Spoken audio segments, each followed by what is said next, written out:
صباح الخير. من اجمل والذ الحلويات الشتويه اللي دايما بنحب نجيبها في الشتاء علشان تدينا طاقه وتدفينا هي البطاطا. طبعا البطاطا من الحاجات الجميله جدا اللي دايما بنحب نجيبها علشان كده تدينا طاقه وتدفينا، لكن اوقات كتير بنلاقي حجمها كبير فبنضطر ان احنا منشتريهاش.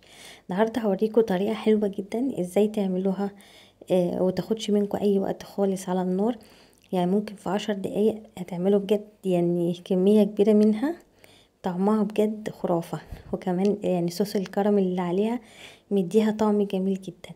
النهارده اوريكم ازاي تعملوها بكل سهولة مهما كان حجمها، مهما كانت كبيرة كده. واعتقد ان مفيش اي حد فينا بيقدر يكمل واحدة كاملة زي اللي احنا شايفينها دي.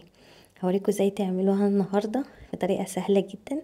بس قبل ما نبدا الفيديو، لو اول مره تشوفوا قناتي ولسه ما اشتركتوش اشتركوا، ولو عجبكم فيديو النهارده ما تنسوش تضغطوا لايك. يلا بينا على طول نبدا في المكونات، ونبدا ان احنا نعمل ازاي البطاطا بالطريقه الحلوه دي. لازم قبل ما نبتدي ان احنا نقطعها لازم نغسلها كويس جدا مرة واتنين تحت الحنفية، علشان لو فيها اي طينة او فيها اي حاجة كده على القشرة لازم نتأكد ان هي بقت نضيفة معانا تماما. وبعد كده هنبتدي نقطعها زي حلقات كده مدورة، يعني هيكون سمكها من سنتي لسنتي ونص. بس ما تخلوش حجمها اكبر من كده، علشان برضو مش عايزينها تاخد سوا معانا خالص على النار. في طاسه بقى ضفت معلقه كبيره كده من السمنه البلدي. طبعا يفضل سمنه بلدي، طبعا هتكون اطعم واحلى بكتير، لكن زيت طبعا مش هينفع. ولو زبده، الزبده هتتحرق على طول، فاحنا مش عايزين البطاطا تاخد لون. هبتدي بقى ارص هنا البطاطا، وبعد كده نزلت عليها معلقتين كبار من السكر. طبعا لو حابين اضافه سكر، مش حابين ممكن تستكفوا بالسكر الطبيعي اللي موجود جوه البطاطا. وبعد كده ضفت عليهم ربع كوبايه من الميه المغليه. طبعا لو انتوا حابين اي منكهات ممكن تضيفوها زي القرفه واي منكهات انتوا بتحبوها، بس انا استكفيت بالسكر بس. غطيتها بقى وهنوطي النار خالص، يعني النار هتكون متوسطه، وهنسيبها بقى تستوي براحتها. هتحسوا كده ان خلاص ابتدت الميه ان هي خلاص تتبخر، وهيبتدي كمان ان السكر هيبتدي يتكرمل معانا. اهم حاجه لازم النار تكون هاديه خالص، علشان الكراميل لو اتحرق البطاطا طبعا مش هتتاكل، هتبقى ناشفه جدا، عشان صوص الكراميل لما بيتحرق بيكون ناشف. فاحنا كل شويه هنقلبها كده علشان تاخد لون على الوشين. زي ما انتوا شايفين خلاص الميه اتبخرت خالص، وابتدى خلاص السكر بس هو اللي بيبقى موجود. خلاص ابتدت ان هي تتكرمل معانا. هي هتاخد لون كده خفيف كده، بس ما تزودوش عنها اكتر من كده. ما تحاولوش ان هي تاخد لون عشان ما تبقاش ناشفه معاكم.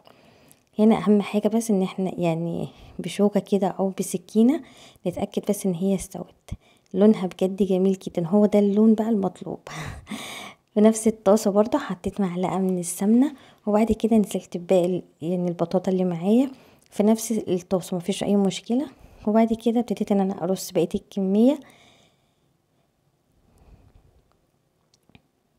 وهجيب برضه معلقتين كبار من السكر،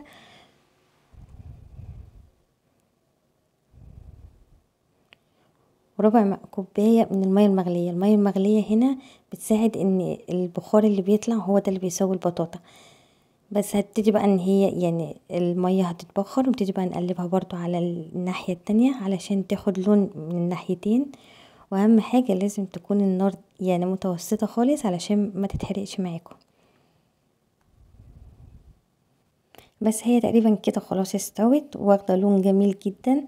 هو ده اللون بتاعها، لازم تطلعوها لونها ذهبي كده، وتسرفزوها بقى تحطوها في الطبق كده. جميله جدا مهما كان حجمها. هتعملوها بالطريقه دي مش هتاخد معاكم اي وقت خالص على البوتاجاز. هي 10 دقايق بالظبط، وممكن وهتعملوا منها كميه كبيره جدا. طعمها بجد خرافة، طعمها جميل جدا. كمان صوص الكراميل اللي عليها مديها طعم حلو قوي. لازم تجربوها بالطريقة دي. كمان لو عندكم ضيوف ممكن تعملوها وتقدموها بنفس الطريقة، حلوة جدا. هتمنى بجد ان فيديو النهاردة يعجبكم. جربوها بالطريقة دي، وهستنى رأيكم في الكومنتات، تكتبولي عملتوها وايه رأيكم فيها. طعمها حلو جدا. كمان متماسكة، مش منهارة. محتفظة كده بنفسيها، لكن في نفس الوقت مستوية. طعمها حلو قوي. كمان صوص الكراميل اللي عليها مديها طعم خرافة. انا متأكدة ان بعد الفيديو ده هتقوموا على طول تجربوها بجد. طعمها مش قادرة اقول لكم، طعمها جميل جدا. يعني الكراميل اللي عليها من بره مديها طعم حلو جدا، كمان مستوية، يعني ما خدتش خالص اي وقت خالص على النار، يعني هي 10 دقايق. لما بنجيبها بتكون يعني حجمها كبير، فبتاخد مننا وقت على البوتاجاز وكمان في الفرن، وما بتطلعش كمان يعني بالطعومة والحلاوة دي. بجد طعمها حلو قوي قوي، لازم تجربوها. وانا متأكدة ان انت لو جربتوها هتبقى هي دي الطريقة المعتمدة عندكم على طول. بس كده كده وصلنا لنهاية فيديو النهاردة. اتمنى يكون البطاطا بالطريقة دي تكون عجبتكم، واتمنى ان انتوا تجربوها بنفس الطريقة، وانا متأكدة ان هي تعجبكم. مهما كان حجمها مش هتاخد معاكم اي وقت خالص على النار. بألف هنا على كل اللي هيجرب وصفة النهاردة، واشوفكم تاني على خير في فيديو جديد. ولو عجبكم فيديو النهاردة متنسوش تضغطوا لايك وتشتركوا على صفحتي على الفيسبوك بنفس اسم قناتي على اليوتيوب.